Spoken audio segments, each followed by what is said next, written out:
Son günlər sosial şəbəkələrdə və ictimai müzakirələrdə Bakıda qəbristanlıqlarda dəfn prosesi ilə bağlı yayılan xəbərlər geniş narazılığa səbəb olub.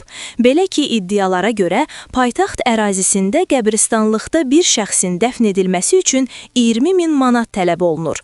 Vətəndaşlar bu məbləğin qanunvericiliyə zidd olduğunu və sosial baxımdan qəbul edilməz sayıldığını bildirirlər.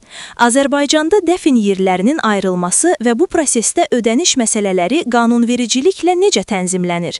Qəbristanlıqlarda qeyri-rəsmi ödənişlərin qarşısının alınması üçün hansı mexanizmlər mövcuddur və vətəndaşlar belə hallarla qarşılaşdıqda hara müraciət etməlidirlər?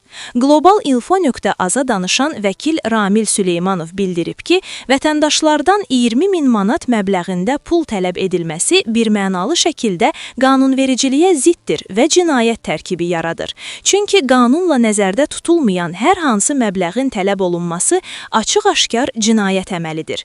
Təəssüf ki, bəzi işbazlar yaxşı bilirlər ki, insan itkisindən sonra vətəndaşlar psixoloji baxımdan sarsıntı keçirir, diqqətləri əsasən dəfn prosesinin təşkilinə yönəlir və bu müddətdə hər hansı quruma müraciət etmək imkanları məhdud olur.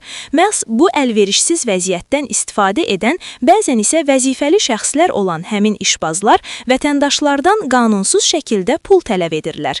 Bu hallar təkcə Bakı şəhərində deyil, Respublikanın digər şəhər, rayon, qəsəbə və kəndlərində də müşahidə edilir. Sadəcə bölgələrdə tələb olunan məbləğlər nisbətən az ola bilər. Bir daha vurğulamaq istəyirəm ki, bu faktların hamısı açıq-aşkar cinayətdir. Vəkil vurğulayıb ki, vətəndaşlar hətta bu pulu vermiş olsalar belə mütləq şəkildə prokurorluq orqanlarına müraciət etməli, məruz qaldıqları cinayət əməli haqda onlara məlumat verməlidirlər.